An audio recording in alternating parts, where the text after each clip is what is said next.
नमस्कार दोस्तों, जय श्री राम, जय सीताराम, जय जय हनुमान, जय बागेश्वर धाम सरकार। दोस्तों, स्वागत है आप सभी का हिंदी कथाएं पर सच्ची श्रद्धा से कमेंट में जरूर लिखे जाएं। सीताराम, जय बागेश्वर धाम सरकार। बागेश्वर धाम बालाजी की सदैव आप पर अपनी कृपा बनाए रखें। दोस्तों, हिंदू धर्म में शादीशुदा महिलाओं के पाँव में अगर वे बिछुआ नहीं हो तो ऐसा माना जाता है कि उनका श्रृंगार अधूरा है। किसी भी सुहागिन महिला के लिए पाँव में बिछुआ पहनना बहुत ही जरूरी माना गया है।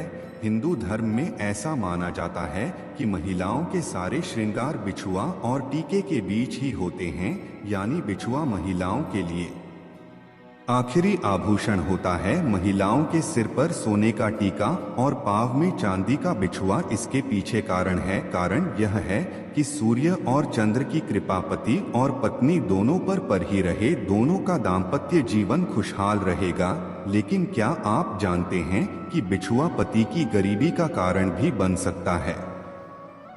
इस वीडियो में आपको बताने जा रहे हैं कि शास्त्र इस बारे में क्या कहते हैं। क्या पत्नी के गलत तरीके से बिछुआ पहनने से पति के जीवन पर इतना बड़ा असर पड़ता है? पत्नी के गलत तरीके से बिछुआ पहनने से पति के जीवन, घर, परिवार और खुशहाली समृद्धि पर क्या असर पड़ता है? इस वीडियो में इस बात की पूरी जानकारी आपको दूंगा। महिलाएं बिछुआ किस तरीके का पहले, महिलाएं बिछुआ का पहले और महिलाओं को किस तरह का बिछुआ नहीं पहनना चाहिए, कौन सी अंगुलियों में पहनना चाहिए और कितनी संख्या में पहनना चाहिए, ये तमाम जानकारियां आपको इस वीडियो में मिलेंगी। तो वीडियो जरूर देखें अंत तक। बहुत ही महत्वपूर्ण जानकारियां हैं जो जरूर आपके जीवन में भी सुख, समृद्धि, खुशहाली लेकर आएंगे। अगर आप चैनल पर नए आए हैं तो चैनल को सब्सक्राइब करना ना भूलें और वीडियो को लाइक कर दें ताकि आपको इसी तरह की जानकारी प्राप्त हो सके। दोस्तों, हिंदू धर्म में भारतीय महिलाओं के लिए बिछुआ पहनना सिर्फ इस बात का प्रतीक नहीं है कि वह महिला शादीशुदा है, बल्कि इसके पीछे कई साइंटिफिक कारण भी है। ऐसा माना गया है कि महिलाएं जब पैरों की उंगलियों में बिछुआ धारण करती है, इससे उनका मासिक चक्र भी नियम अनुसार रहता है। ऐसा माना गया है कि शादीशुदा महिलाओं को बिछुआ पहनने से गर्भधारण में भी समस्याएं नहीं आती है। कुछ साइंटिफिक रिसर्च भी दिए गए हैं। शास्त्रों में माना गया है कि महिलाएं बिछुआ पहनती हैं तो किस तरीके से उनके लिए यह बहुत ज्यादा शुभ कार्य और लाभकारी होता है। मैं आपको बता दूं कि महिलाओं को बीच की वाक्य उंगली में पहनना चाहिए। महिलाएं बिछुआ वैसे तो किसी भी संख्या में पहन सकती हैं, कई बार 5 उंगलियां में पहनती हैं महिलाएं बिछुआ, लेकिन अंगूठे के पास वाली मतलब दूसरी उंगली में पहनना सबसे ज्यादा शुभ माना गया है। कई महिलाएं जोड़े में पहनती हैं, उसमें भी कोई मनाही नहीं है। अंगूठे की बगल वाली उंगली और उसके बगल की बीच वाली उंगली में भी आप बिछुआ पहन सकते हैं, लेकिन संख्या को लेकर खास सावधानी आपको बरतनी होगी। या तो बिछुआ की संख्या 2 पहने या 5, कभी भी 3 बिछुआ एक पैर में नहीं पहनना चाहिए, इसे शुभ नहीं माना गया है। दोस्तों, आपको बता दूं कि कुंवारी लड़कियों को बिछुआ नहीं पहननी चाहिए, शादीशुदा महिलाओं को ही बिछुआ पहननी चाहिए। और अगर आपकी शादी अभी नहीं हुई है, कुमारी की है, आप तो कभी भी पैशन में आप भिजवा ना पहने। विवाहित महिलाएं ही बिछुआ पहनती है और उसी का शुभ फल मिलता है। कुंवारी लड़कियों को बिछुआ नहीं पहनने चाहिए। दोस्तों, बिछुआ जब पहनते हैं तो कई चीजों का बहुत खास ध्यान रखा जाता है। अगर आप बिछुआ सही तरीके से नहीं पहनते हैं तो आपके पति के लिए गरीबी का कारण बन जाता है।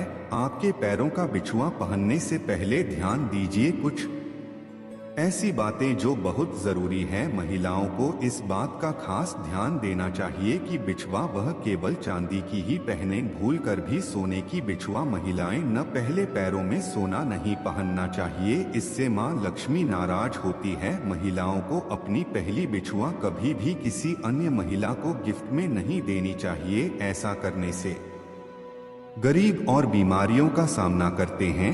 भारतीय महिलाओं के लिए 16 श्रृंगार का प्रावधान है और माथे की बिंदी से लेकर पाँव में पहने जाने वाले प्रत्येक श्रृंगार का अलग अलग महत्व होता है। इसीलिए कभी भी बिछुआ को मनचाहे तरीके से नहीं पहनना चाहिए। खास बातों का ध्यान रखते हुए अगर आप बिछुआ पहनते हैं तो बहुत ही फायदा इसका आपको मिलता है, लेकिन अगर चूक होती है तो इसका खामियाजा भी आपकी को भुगतना पड़ता है। पैरों में पत्नी को कभी भी ढीली बिछुआ नहीं पहननी चाहिए। शास्त्रों में ढीले बिछुए पहना माना है। अगर बिछुआ पैरों से ही निकल जाए, ऐसा करना भी शुभता का प्रतीक होता है।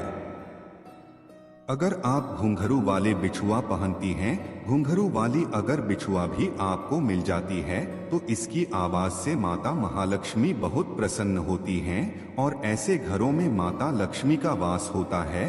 तो कोशिश करनी चाहिए कि हमेशा पायल घुंघरू वाली पहने। नहीं पहन पा रहे तो कम से कम बिछुआ में घुंघरू जरूर लगे हैं।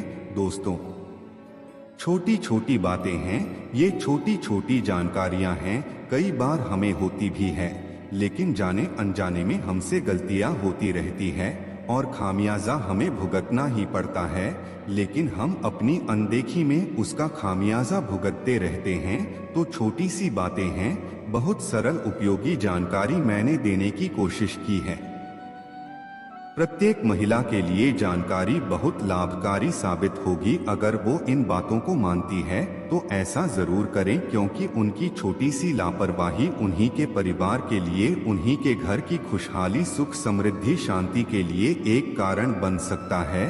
और दोस्तों, सबसे महत्वपूर्ण बात, एक शादीशुदा औरत को अपना सिंदूर और अपने बिछिया किसी दूसरी स्त्री को कभी नहीं देनी चाहिए। एक शादीशुदा स्त्री की पहचान उसका सिंदूर ही होता है।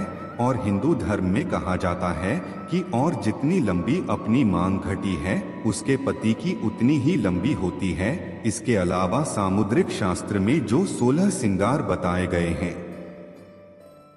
उनमें से सबसे महत्वपूर्ण श्रृंगार सिंदूर ही है, जो न केवल एक स्त्री की गरिमा को दिखाता है बल्कि उसके पति के सौभाग्य को भी बनाए रखता है।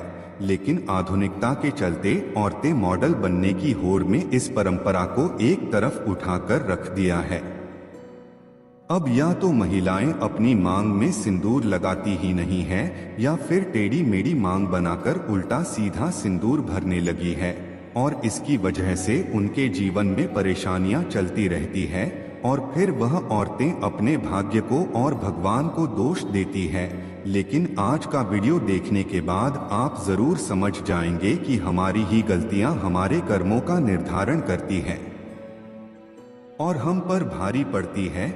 जो औरतें सिद्ध होने के तुरंत बाद सिंदूर लगा लेती हैं या फिर गीले बालों में सिंदूर लगाती हैं, तो ऐसे में उनके पति कर्ज में डूबने लगते हैं और उनके काम धंधे भी ठप होने लगते हैं।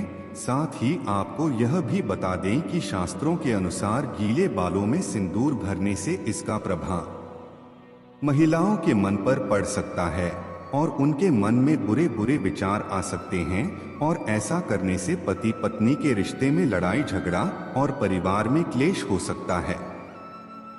औरतों को हमेशा अपने बाल धोने के बाद सुखाने चाहिए और उसके बाद ही अपनी मांग भरनी चाहिए। सिंदूर लगाते समय महिलाओं को यह ध्यान में रखना चाहिए कि सिंदूर हमेशा नाक की सीध में ही लगाया जाता है। जो औरतें टेढ़ी मेढ़ी मांग निकालकर सिंदूर लगाती है, ऐसी औरतों के पति की सफलता में कई रुकावटें आती हैं और उनके कोई भी कार्य सफल नहीं हो पाते। वही जो औरतें अपनी मांग के सिंदूर को अपने बालों से छुपा लेती हैं, तो ऐसी औरतों के पति को समाज में सम्मान नहीं मिलता और समाज में उनकी छवि भी और लोगों के बीच में छुप जाती है। लोग या तो उन्हें पहचानते नहीं हैं या फिर उनकी एक गलत छवि लोगों की नजरों में बनी रहती है। इसके अलावा शास्त्रों में यह भी कहा कि औरतें अक्सर अपना सिंदूर दूसरी औरतों को लगाने के लिए दे देती हैं या फिर दूसरों से मांग का सिंदूर अपनी मांग में भर लेती है। अगर आप भी उन्हीं औरतें में से हैं जो अपना सिंदूर किसी दूसरी औरत को लगाने के लिए देती है, या फिर किसी और का सिंदूर अपनी मांग में लगा लेती है, या किसी और की बिंदी लगा लेती है, तो आपके पति का सौभाग्य आप खुद ही दुर्भाग्य में बदल रही है। कभी भी किसी और की बिंदिया या सिंदूर मांग कर लगाने से हमारे पति